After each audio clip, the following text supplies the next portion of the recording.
Welcome back to the Wellness Check, a place to check your wellness, to learn tips and tricks for a sound mind, a strong heart, and a healing soul. My name is Katie Porter. I'm a licensed therapist of over 10 years, and today I want to talk to you about an extension off of my last video on what is brain spotting. If you haven't checked out my last video, go take a look.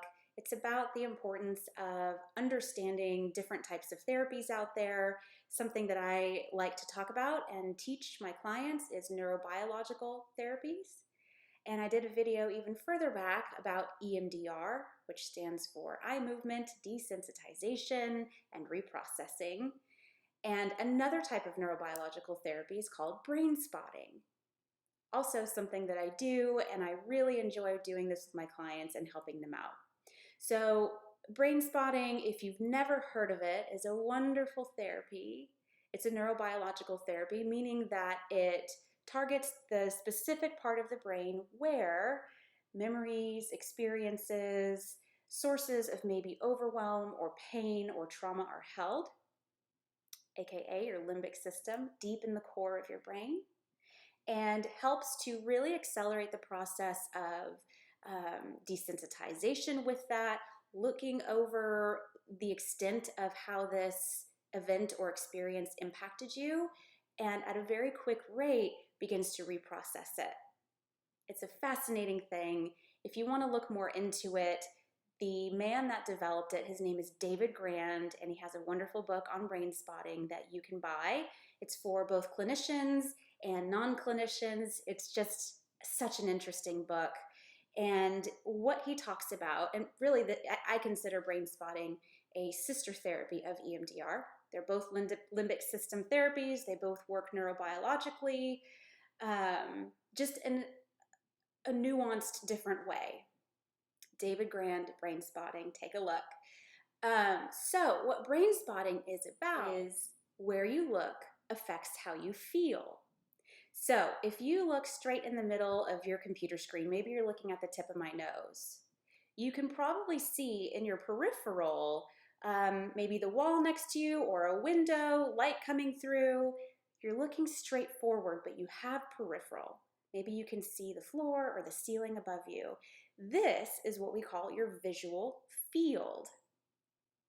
So think about the science of this real quick. I'm going to get a little sciencey, just a little bit again, but this is just to help you understand how amazing brain spotting is and how it works. So all of the things that come through our eye go through our retina, go back into our optic nerve, and our optic nerve innervates back into our limbic system. So basically what you see affects how you feel, and what that means is in brain spotting, we're thinking about maybe a specific thing. Maybe you come to therapy for your husband of 50 years passed away. Maybe you're going through a divorce. Maybe you got in a motor vehicle accident. Maybe we're talking about abuse. Whatever that thing is, we're going to bring it in. We're really going to frame and focus and zoom in to how this memory makes you feel, where you feel that in your body. So that's a big question that's asked in neurobiological therapies is, where do you feel that in your body? It's a super important question to help you get out of here and into here. I love teaching people about getting back into their bodies. But nonetheless, we start to really frame and focus the topic that they want to focus on, that the client wants to focus on. And what we do from there is find a spot, an activation spot or a resource spot. I'll go into both of those in a minute. That when you look at that one spot, and we're going to find it together, all of a sudden, really rapid processing starts to happen. So very similar to the experience of EMDR, this is what brain spotting feels like. So we hone in on the spot, we find it together. This is the spot. When I look here, I feel. Maybe I'm starting to breathe more rapidly. Maybe I'm starting to sweat. Maybe I'm starting to feel a little nervous or uneasy. And then all of a sudden, thoughts start to kind of what I call Rolodex around this spot that pertain to the target that we set up. So there's two ways to do this. Well, there's multiple ways to find the spot. But once you find the spot, there's two ways to process. And one is with the activation spot. And the activation spot is where, when you find the spot, it feels more, right? More activating. That's why we call it the activation spot.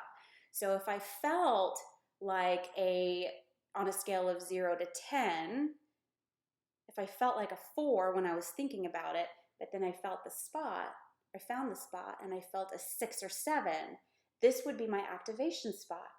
And I would hold my gaze right here, face forward, eyes over here, looking through that visual field in that spot. And the processing would begin. And from there, the client can either share out loud what it is that they're thinking about or what's coming up in their body, or not. It's really up to you. A resource spot is a little bit different. If somebody has trouble staying within the window of tolerance, has trouble staying in the room, maybe is more prone to dissociation or panic attacks, or just totally falling out of the grid and getting into numbness, we might want to look at a resource spot. A resource spot is considered a less activating spot than the activation spot. So here we are, we've framed and focused, we're looking for the spot. I started at about a 4 out of 10 on the activation, and when I look here, face forward, when I look here, I notice that it does go up a little bit, but it's not a 6 or 7, it's not an 8 or 9. The processing is happening right here at the spot, but in a much more tolerable level. So how I like to describe this is, and everybody's different, are we going up the mountain, straight up the mountain with this particular processing, or are we going around and up the mountain? So going up the mountain would be the most direct path. That's the activation spot. Going around and up the mountain would then be from the resource spot. And both are fine, and both do the same thing. It's just a different way of getting there. Now, with Brainspotting, you can find the spot in a couple different ways as well.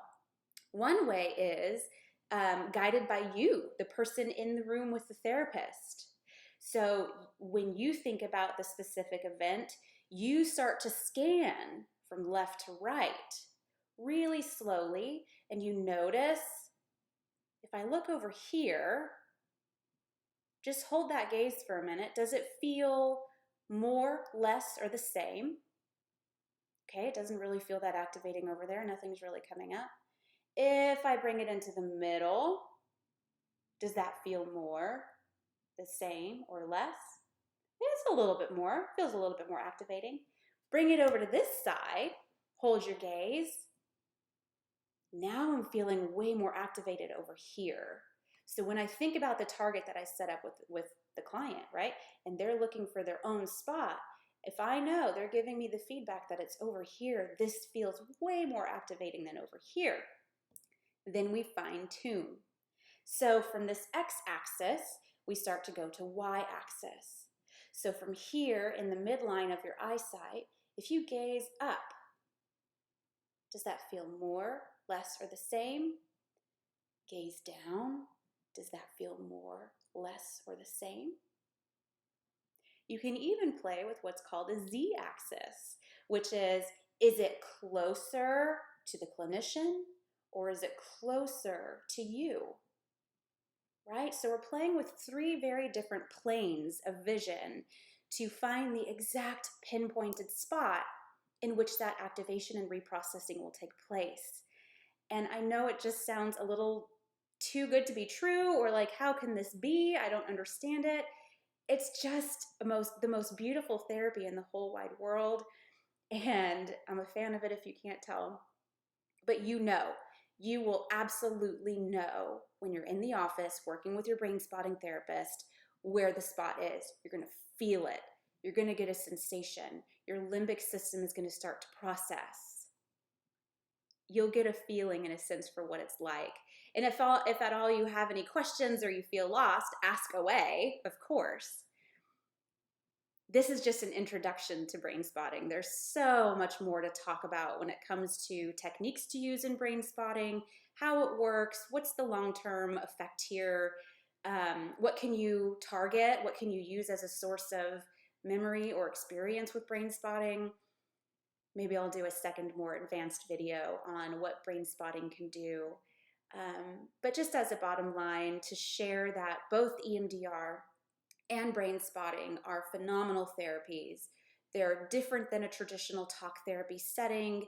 They hit a very different part of your brain, and it's the part of the brain where we tend to struggle the most. The limbic system is where we hold all of those negative core beliefs that we've gained through our experiences in life. They impact our relationships, our ability to trust our judgment or other people's judgment, to feel safe in this world. I could go on and on. So if you're interested in looking more into brain spotting, comment below. Let me know what questions you have, and I'll try my best to answer them. Also, look at David Grann's book on brain spotting. Take a look at it. I don't sponsor it in any way. It's just a really helpful book to understand.